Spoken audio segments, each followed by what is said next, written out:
What should I tell my students when it comes to risk? I mean, sometimes I try to say, okay, you've got this monkey brain. It was developed for a good reason, so you could stay in the clan and continue to reproduce and continue to eat. But it doesn't serve you now in this modern world where every risk looks like a saber-toothed tiger or this, or being relinquished from the clan, but it's not. It's actually your chance to do something great, or even maybe be seen for higher value, or to be proud of yourself. What's a way to explain that to people? It's hard to explain, and here's what I always say, and it may or may not resonate with you, and it may or may not resonate with your audience, but I regard there being two types of sins in this world. By sin, I mean something we've done wrong. We have sins of commission, when we did something we should not have, and we have sins of omission, when we fail to do something we should have done. And when you take a risk, what you're doing is there's a real chance you're going to commit a sin of commission, right? I'm going to try something, it's going to fail, and I'm going to have egg on my face in one form or another, physically hurt, emotionally hurt, whatever.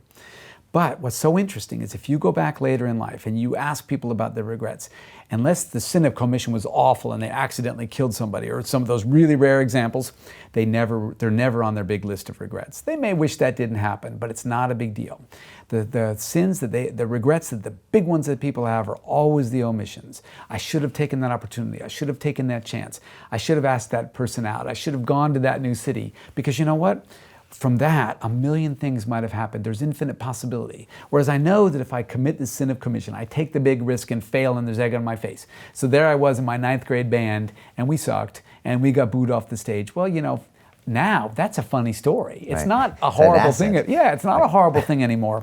Whereas if I never went in front of that group, I was a drummer actually, if I never gave it a try, maybe I'd be thinking, God, I could have been Pete Moon, I could have been somebody, or Keith Moon, sorry, Pete Townsend, they got blended, but I could have been a real drummer, and I don't know that in fact I'm terrible. And it took a couple booings off the stage to convince me this isn't going to be where my bread is buttered. Okay, and this is something Jeff Bezos talks about. He calls it his regret minimization hypothesis. And he used to be at a company called D.E. Shaw in New York City. My brother actually interviewed there back in the day in the 90s. And he was like a quant trader. Mm-hmm. And then he saw the internet happened and he said, okay, books is where I can maximize this, and I'm going to get in my crappy car and drive across the country to Seattle.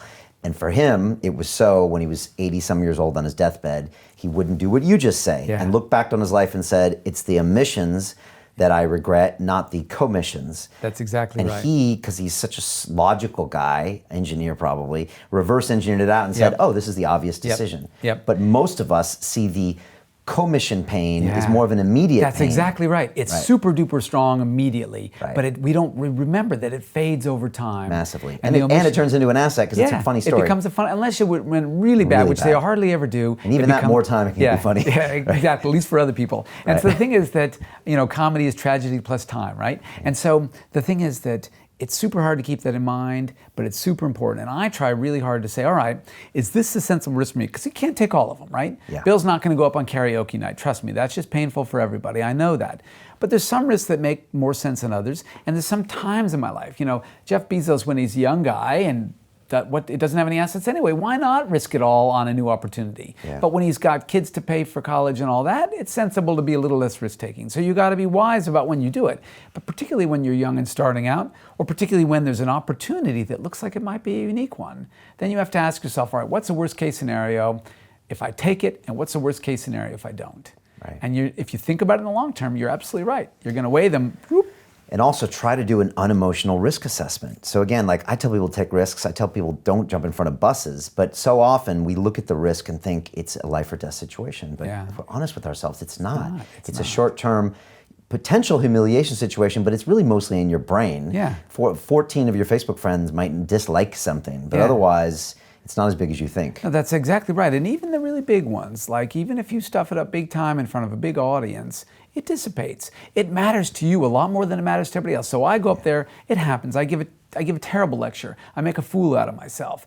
That sticks with me for a long time. And in a way, that's good because we need negative emotions so we can learn from our mistakes and we prepare better next time. But it doesn't stick with my audience. You tell me about the 10 most boring lectures you ever attended. You can't retrieve them from memory because you just forget about them once they're over. What you remember are the big interesting things that happen in the world. So we don't realize that, yes, we get humiliated in front of our friends when they're looking at each other going, what is this awfulness on Facebook or the talk you're giving or the performance you're doing? but it's gone immediately if it's not any good. And again, it will become a funny story that'll be a little badge of honor. Yeah, and you said something really interesting earlier that, look, if we know that taking risk has benefits for us, but if you can't take the physical risk, then take another risk. Yeah. And that's really interesting. So for you, you're putting ideas out there, you're writing books, you're putting that out there. You could like be a musician and be pushing the envelope there, a politician, something. It doesn't have to be getting in the ring. It doesn't have to be this. So yeah, that's right. You can really choose or even create a new type of risk these days. That's right. And that's such an awesome thing about the age that we now live in. So literally our ancestors, pretty much physical risk was the primary way they could do it. Although they could be funny and clever, they could do other things. But physical was a guarantee that it was part of the equation almost all the time because they lived a physical life. But now we live a life where physical doesn't need to be part of it at all. And so you could literally be, all you were good at is one thing, art or something like that, which you would have starved to death in the past, but now you really matter. And so we have these amazing opportunities. And then the second part of that is that the internet has democratized everything. And so if I've got a really wild new form of music or art or something like that, and I believe in it, I can put it up there for the world to see, when previously I'd go to talent agents who go, sorry, that's not what we're interested in, and the world would never know. So we live in an awesome age where people are willing to take these risks and have something that's different and worth offering. Yeah. One of my mentors is this guy named Dan Pena. He calls himself the $50 billion man. He's an American who lives in a castle in Scotland. But when he finally met me, he said, Brian, you're not taking enough risks. And he said, you're an engineer, which means at MIT they taught you not to take risks because they teach us how to build bridges that don't fall down and planes don't come out of the sky. But he said, it's killing you.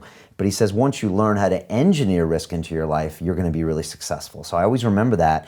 And so I force myself on a stage where I don't want to be. It scares me, and I know the downside, and it hurts when I suck. But when I crush it, it's amazing, and people forget when I suck. Yeah. And so Dan says that. He says, Brian, I fail all the time, but everyone focuses on my wins. Right. And so that's what we do here at London Real. Everyone sees our wins. Right. It's like the Beatles. Yeah. You remember 15 of their hits. They had 70 songs that sucked. Yeah. But no one remembers that. And yet when we go to make decisions in life, we're just super risk averse. No, that's exactly right. We're over-engineering everything. Yeah. Let's make sure that a 5,000-ton vehicle could get across this footbridge. And so it's exactly that. You have to try hard on these things, and it has to hurt when you suck. Because what made you successful is the first times when you sucked and you thought, ooh, I will not let that happen to me again. I'm going to find a way to make this better, right? Yeah. If we couldn't experience negative emotion, you'd still suck. But the fact that you are very capable of regretting those negative events allows you to build from them. Which is part of this evolutionary history that brought us to where we are today. And you're right, it has to really suck. Yeah. And that's what makes it feel great when you overcome that. When you finally get it. Right, so that's all part of it. And the problem is that when people look from the outside, they look at this finished product, and they think, whether you're a professor or whether you're a broadcaster or a businessman or whatever you are, they think, boy, that's God-given talent, that's raw and innate, and they can produce this perfect product. But they just can't. They don't realize, all of us suck, big time. And so the first time I taught, I was terrible. The first time I wrote, I was really, really terrible. Everything is that way. It's just hard work to get at whatever you regard as your goal. Yeah. And having some sense of where your abilities might lie.